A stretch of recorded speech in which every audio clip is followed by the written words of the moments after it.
प्रभु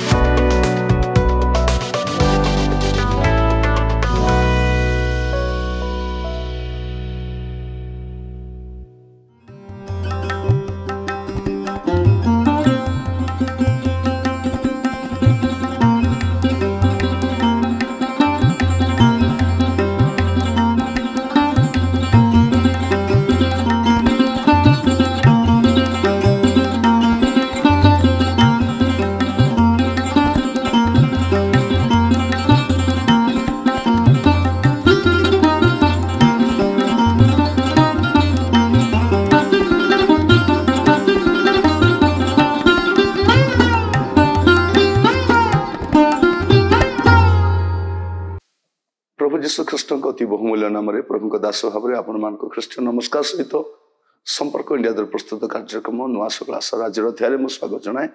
प्रभु आपण मान प्रत्येक को बाहुल्य रूपे आशीर्वाद करूँ। आज जो प्रसंग में प्रभु वाक्य शुणा प्रसंग शीर्षक हूँ ए सबुरे किछि लाभ ना, ए सबुरे किछि लाभ ना। मुझे शास्त्रांश पढ़ाई चाहे उपदेशक 2 पद तार 1 पदरु 10 पद पर्यंत। उपदेशक 2 1 रु 10। मु अपना मने मने कहली आस मु एबे तुमको आनंद द्वारा परीक्षा करी, ए तू सुख भोग कर आ देख ता मध्य सार। मु हास्य विषय कहली ताहा बातुलता, आनंद विषय कहली ता कौन करे। मु कि रूपे मद्यपान रे शरीर को तुष्ट करी और आकाश तले मनुष्य संतान गणर जावजीवन कौन करवा भल ता जानिबा पर्यंत कि रूपे अज्ञानता अवलंबन कली, या मने मने अनुसंधान कली। ए समय ही मोर मन ज्ञान रे मते पथ प्रदर्शन करुथिला। मु अपना निमंते महत महत कार्य कली। मु गृहमान निर्माण कली, अनेक द्राक्षा क्षेत्र प्रस्तुत कली। मु अपना निमंते उद्यान और पवन प्रस्तुत कली। तही मध्य सर्व प्रकार फल वृक्ष रोपण कली। मु वृक्षर चारा उत्पादक बनर जलसेचन पाए पुष्करणी मान खड़ाइली। दासदासी गण क्रय कली। मोर गृहजात दासगण थिले।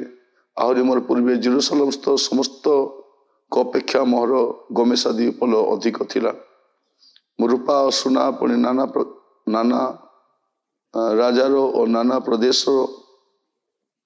विशेष विशेष संपत्ति संग्रह कली। मु गायक गायिका और मनुष्य संतान गणर तुष्ट कारणी अनेक उपपत्नी पाइली। ए रूपे मो पूर्वे जेरुसलेम जो मैंने थिले से अपेक्षा महान और वर्धिष्णु हेली।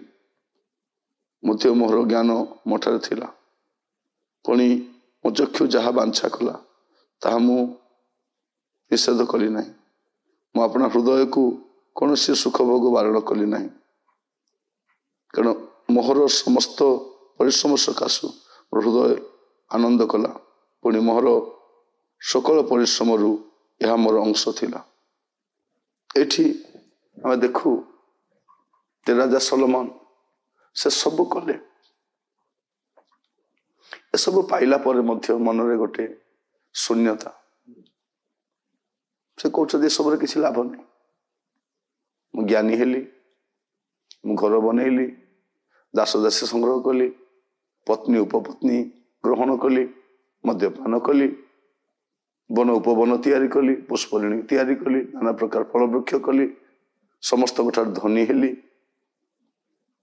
ए सब किसी लाभ नहीं। भावी देखु जड़े लोक भावुचे सब किछि। आज समय आम कौन भावुचु जगत ही सब किछि, धन ही सब किछि, चाकरी सब किछि, प्रमोशन सब किछि। आम भावुचु एगुड़ाक आमको बहुत साहाय्य करिवो। किंतु आम पूर्वर जड़े ज्ञानवान लोक कहिसंती ए सब सार अटे। आम केबे बुझिबो मु जाने ना। आम पागल भलिया मरीचिका पछर धाइछु। आम भावुचु ये सब आमको रक्षा करिवो, ये सब आमको उपकार करिवो, किंतु कौन सी काम रे आसीबो नै। एटा आम देखुछु। सबुठार ज्ञानी राजा, ସବୁଠାରୁ ଧନୀ ରାଜା। ତାଙ୍କ ରାଜତ୍ୱ କାଳରେ ରାଜ୍ୟରେ ଶାନ୍ତି ଥିଲା, କିନ୍ତୁ ସେ ଶାନ୍ତିରେ ନଥିଲେ। ସବୁ ପାଇଲା ପରେ ମଧ୍ୟ ଗୋଟେ ଶୂନ୍ୟତା, ଏପରି ଏକ ଜୀବନ ନେଇ ସେ ବଞ୍ଚୁଥିଲେ। ଆଜି ହୁଏତ ଆପଣମାନେ ମଧ୍ୟ ଅକ୍ଳାନ୍ତ ପରିଶ୍ରମ କରି ବହୁତ ବେଶୀ ଆୟୋଜନ କରିଛନ୍ତି, କିନ୍ତୁ ଅସଲ କଥା ହରାଇଛନ୍ତି। ସେ ହେଉଛି ଈଶ୍ୱର ଦତ୍ତ ଶାନ୍ତି। ନିଜକୁ ଯାହା ଭଲ ଲାଗିଲା, ଅନ୍ୟମାନେ ଆମକୁ ଯାହା କହିଲେ ଆମେ ସବୁ କଲୁ, କିନ୍ତୁ କେବେ ପ୍ରଭୁଙ୍କୁ କ'ଣ ଭଲ ଲାଗେ ତା ଚିନ୍ତା କରିଛୁ କି? ଆମେ କରିନାହୁଁ। ସେ କ'ଣ କହୁଛନ୍ତି ଶେଷ ଆଡ଼କୁ?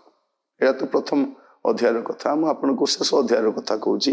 12 ପର୍ବ ତାର 7 ପଦ। ପୁଣି ଧୂଳି ପୂର୍ବ ପରି ମୃତ୍ତିକାରେ ଲୀନ ହେବ, ଆଉ ଆତ୍ମାଦାତା ପରମେଶ୍ୱରଙ୍କ ନିକଟକୁ ଆତ୍ମା ଫେରିଯିବ। ଏ ଯେଉଁ ସବୁ ଆୟୋଜନ କରିଛି ଏଟା ଧୂଳି, ଏ ଧୂଳିରେ ମିଶିଯିବ। ସେ କ'ଣ କହୁଛନ୍ତି ଆଗକୁ 13-14 ପଦରେ? ସାର କଥା ଏହି ସବୁ ଶୁଣା ଯାଇଅଛି, ପରମେଶ୍ୱରଙ୍କୁ ଭୟ କର ଓ ତାହାଙ୍କର ଆଜ୍ଞା ସବୁ ପାଳନ କର, କାରଣ ଏହା ହିଁ ମନୁଷ୍ୟର ପୂର୍ଣ୍ଣ କର୍ତ୍ତବ୍ୟ କର୍ମ। ଯେହେତୁ ପରମେଶ୍ୱର ପ୍ରତ୍ୟେକ କର୍ମ, ପୁଣି ଭଲ କି ମନ୍ଦ ପ୍ରତ୍ୟେକ ଗୁପ୍ତ ବିଷୟ ବିଚାରରେ ଆଣିବେ।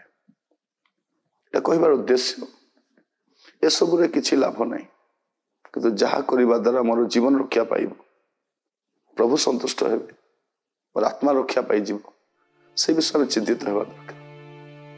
ଆମେ ସମସ୍ତେ ଅନ୍ୟମାନଙ୍କ ପରି, ଜାଗତିକ ମନା ଲୋକମାନଙ୍କ ପରି, ସେମାନଙ୍କ ପରି ପାଗଳ ହେଇକି ଜଗତର ସମସ୍ତ ବିଷୟ ପାଇଁ ଲାଳାୟିତ ହେଇ କାଙ୍ଗାଳି ହେଇକି ବୁଲିବା ଅପେକ୍ଷା ଈଶ୍ୱର ଦତ୍ତ ଶାନ୍ତିରେ ରୁହନ୍ତୁ।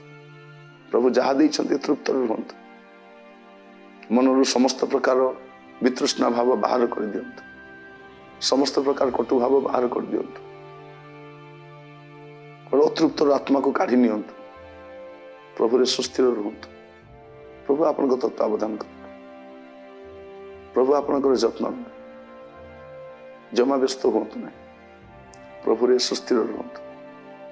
ପ୍ରଭୁଙ୍କ ଦାସ ଭାବରେ ଏତିକି କହିବା ପାଇଁ ଚାହେଁ, ଏସବୁରେ କିଛି ଲାଭ ନାହିଁ, କିନ୍ତୁ ଯୋଉଟା ଲାଭ ଅଛି ତା ଚିନ୍ତା କରନ୍ତୁ।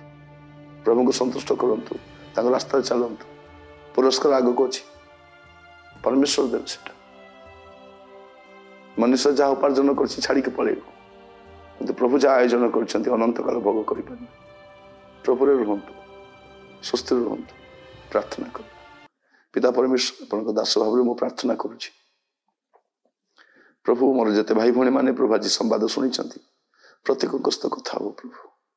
ଯେଉଁ ସବୁରେ କିଛି ଲାଭ ନାହିଁ ସେ ବିଷୟରେ ବ୍ୟତିବ୍ୟସ୍ତ ହେଇ କାଙ୍ଗାଳି ହେବା ଅପେକ୍ଷା ବରଂ ଯେଉଁ ସବୁରେ ମୋର ଲାଭ ଅଛି, ଯେଉଁଟା ସାର ବିଷୟ, ତାହାକୁ ପାଳନ କରିବା ପାଇଁ ସାହାଯ୍ୟ କର।